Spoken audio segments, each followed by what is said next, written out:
ছাত্রদলকে নিয়ে যে ন্যারেটিভ তৈরি করা হয়, 15.5 বছরে যেই সংগঠন খুনি হাসিনার নির্মম নিপীড়নের মাথা নত করে নাই, তাদেরকে সবক দিতে আসবেন না দয়া করে।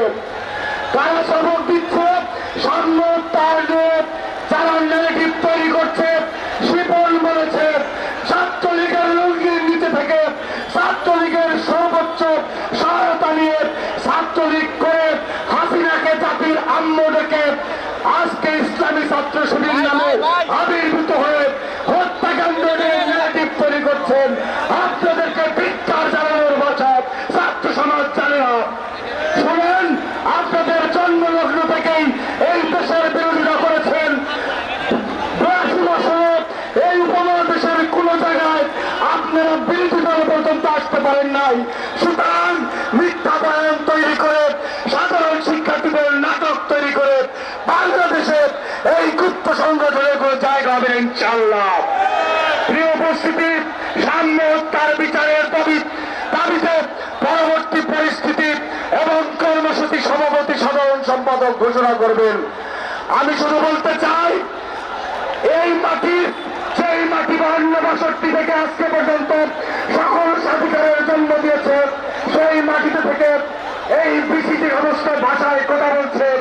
উনি প্রতিবাদ চাওয়া তো দূরের কথা, আমাদের ভাই হত্যার প্রতিবাদকে উনি ব্যঙ্গাত্মক করার কথা বলেছেন। ওনার চেহারার সাথে ওবায়দুল কাদেরের নির্লজ্জ চেহারার মিল দেখতে পাই। আমাদের ভাই সাম্য তার বিচার না হওয়া পর্যন্ত রাজপথের পরীক্ষিত কর্মীরা দীর্ঘ ফাঁসিবাদ বিরোধী আন্দোলনে যারা এক বিন্দু পরিমাণ মাথা নত করে নাই, তারা তাদের ভাই হত্যার বিচার করেন নিয়েই করে দেবে ইনশাআল্লাহ।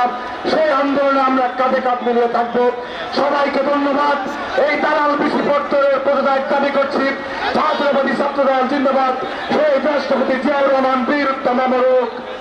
আপসহীন দেশনেত্রী বেগম খালেদা জিয়া জিন্দাবাদ।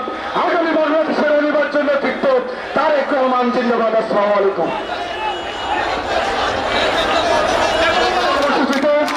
আমাদের সাথে সংহতি জানানোর জন্য উপস্থিত হয়েছেন ঢাকা বিশ্ববিদ্যালয়ের 18-19 সেশনের শিক্ষার্থী শহীদ শাহরিয়ার আলম সামনের পিতা জনাব ফখরুল ইসলাম। জনাব ফখরুল ইসলাম এই পর্যায়ে আপনাদের সামনে সংক্ষিপ্ত বক্তব্য রাখবেন। আমার সাম্যর হত্যার বিচারের দাবিতে আপনারা এই বৃষ্টি উপেক্ষা করে এখানে সমবেত হওয়ার কারণে আমি আপনাদের সবাইকে শুভেচ্ছা জানাচ্ছি। আমার ছেলের বিচারের দাবিতে আপনাদেরকে অক্লান্ত পরিশ্রম করছেন, তাতে আমি